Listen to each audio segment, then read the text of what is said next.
find the Laplace transform of the initial value problem y prime plus y equals t psi t, and you're given y of 0 equals 0. So for this one, we are going to use the derivative theorem. For that theorem, we have s times capital Y of s minus y of 0 plus capital Y of s equals, take the Laplace transform of this one. So as you can see, we have t involved. That means that we are going to use the derivative theorem, the additional property for this one. And if you don't remember, I have a formula sheet here, so you can take a look. So that formula is this one, okay? So you have t to the n of t, you have negative 1 to the n to the n derivative times L of this, okay? So let me put this over here. You can still see it. Oh, okay, cool. So now for this one, you have t. So t to the first, which means we have negative 1 to the first power, first derivative of L of this. So L of psi is 1 over s squared plus 1, okay? And calculate this gives me negative of derivative of this one. So I have 2s over s squared plus 1 square. And negative side, negative with the negative becomes positive. So the negative 1 to the first is negative, and you take the first derivative of this. It also has another negative, so that's why I have the positive side here. Okay, now combine like term. This one and this one. Factor out capital Y of s. I have s plus 1 times capital Y of s equals this. And the y prime of y of 0 equals 0, so just ignore this, okay? Now divide both sides by s plus 1 to get capital Y of s along.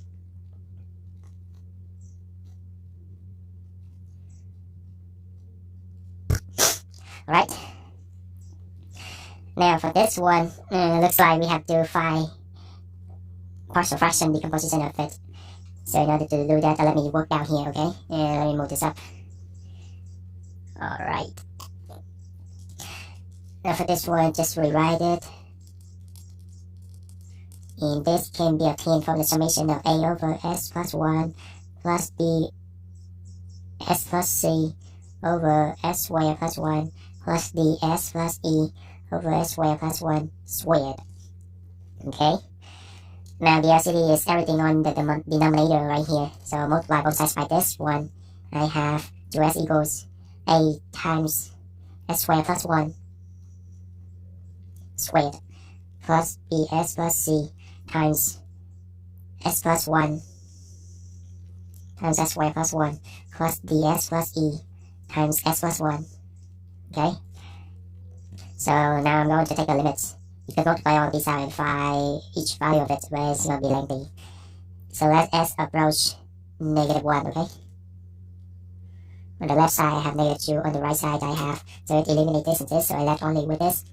Negative 1 square 1 plus 1, 2 square 4 for a. Then I get a equals negative 1/2, okay? Now there's no more terms for us to use the limit. That means that we are going to fall back using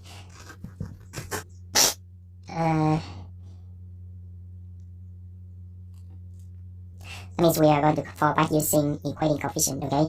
So let's take a look at the highest exponent, which is s to the 4th.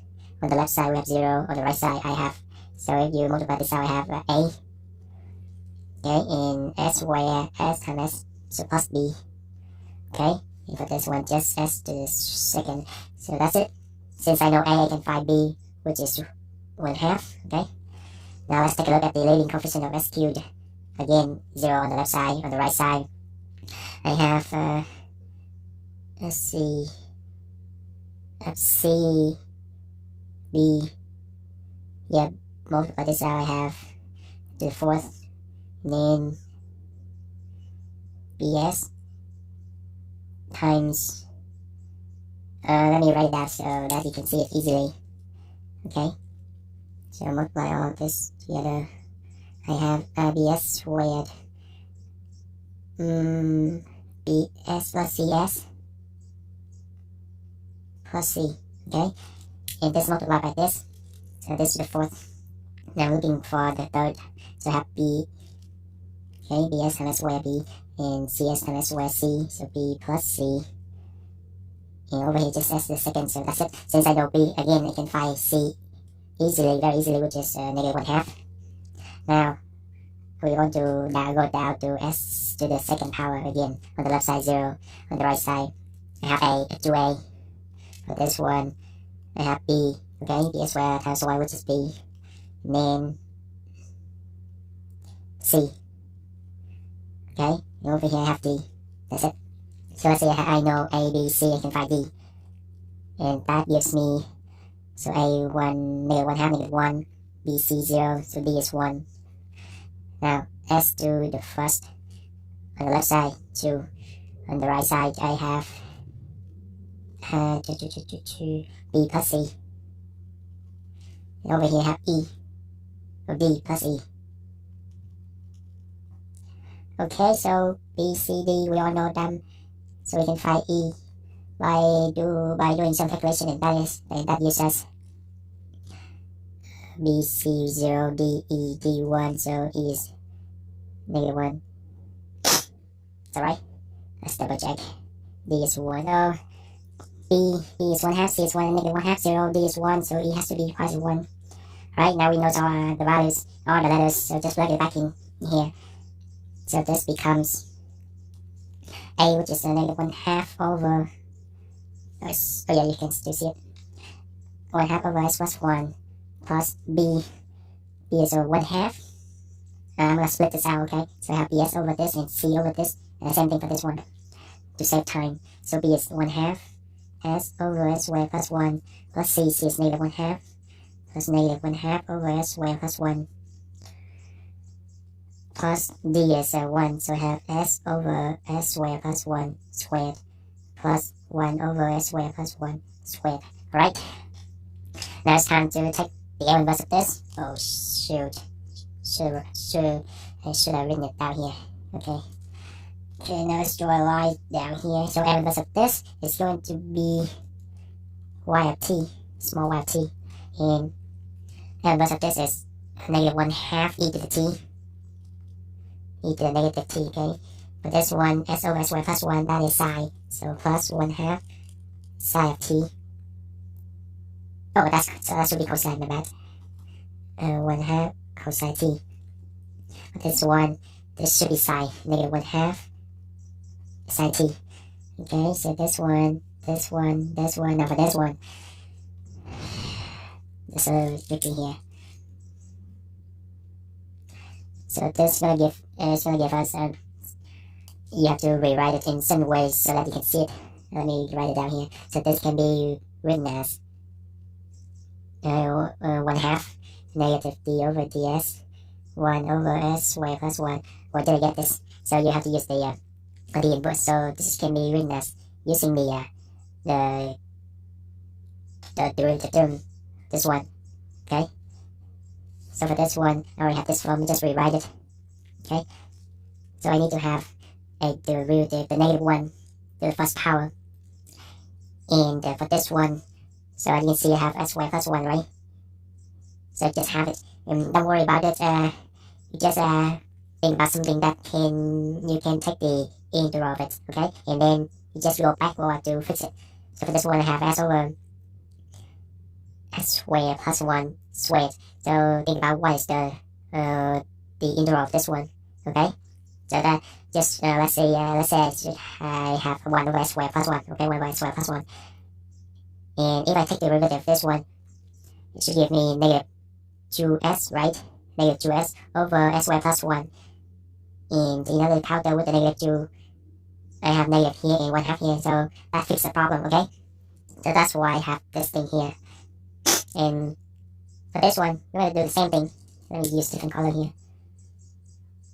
So for this one, let's have negative derivative of 1 over s squared plus 1 again. Take the derivative of this one gives me -2s over s squared plus 1 squared. So I don't have -2s. So I'm going to multiply by -1 half. Actually, -1 over 2s, okay? And that simply cancel out. And after I take the derivative of this one, it should give me back to this one, okay? So that's how I do it. And actually, the negative side here should go with the d here. And you can see the formula, we need to have -1 to the n power, and in this case I have -1 to the first power times the first derivative of this times this, okay? Right, now take the last one for this one. So going backward, I have 1/2, okay? So this stays the same, 1/2, just bring it down. In this one, the derivative things gives me t. In this one, I have psi t, okay? Now for this one, same thing, but I'm gonna bring the whole thing one over just here. Sorry if you cannot see it. And for this one, just t again in derivative, and the inverse of this one is again psi of t. Oh my bad. So for this one, it's actually 1 over s times this, and that's a convolution. So you cannot just bring this all the way down and multiply by the t psi t here. It's different. So you have 1/2 times the derivative of that one, and 1/2 I can bring it down because it's constant. And now for this one, I have a convolution. 1 over s, so m inverse of that is 1 convoluted with this, and that is t psi t. Okay? Be careful with this. I also make mistake, but I realize it, and you should be careful with this. If you don't realize it, it's gonna lead to the big issue, the big problem toward the end. Alright, we're almost done. Hang in there. So we're done with all of this, except this one, because we still have the conclusion. So let's work it out. Let me move it down here. It's a little bit lengthy, but we almost get the final answer. Okay, convolution. So I can switch because the position, and it becomes t psi t convoluted with 1, okay? And this becomes 1/2 the integral from 0 to t u psi u du, okay? And now you're gonna take the integral of this one. So u the integration by part method. Let w equal u, so the w equal du, dv equals psi u du, and v equals negative cos psi u. Okay, now this becomes 1/2 times u negative u cos psi u plus the integral from 0 to t of cos psi u du. And this becomes 1/2 negative u cos psi u integral of this one again. It's just psi of u, and we integrate from 0 to t. Oh, sorry, you cannot see it. So I have this one, so basically just this times this, and then minus the integral of this times this, okay, I got this. Then it just found the integral of this one, which is psi t, and we integrate from 0 to t. Now I'm plugging the values, so I have 1/2 of negative t cos psi t plus psi t, and then 0 cos psi 0 is 1. Wait, cos psi 0 is 0. But we have u, so 0 times 1 is 0. Psi 0 is just 0. So this is our answer of this one. I just plug it back in here and do some cancellation. So our final solution should be y of y of t equals negative 1/2 e to the negative t plus 1/2 cos psi t minus 1/2 psi t, and down here also positive 1/2 psi t. So these cancel out, plus 1/2 d psi t minus 1/2 t cos psi t, okay? So this is your final solution eventually. That's it. If you find the video is helpful, feel free to give it a like, share, and subscribe to my channel in order to receive the most current videos. Don't forget to hit the bell so that you won't miss anything. I'll see you next time.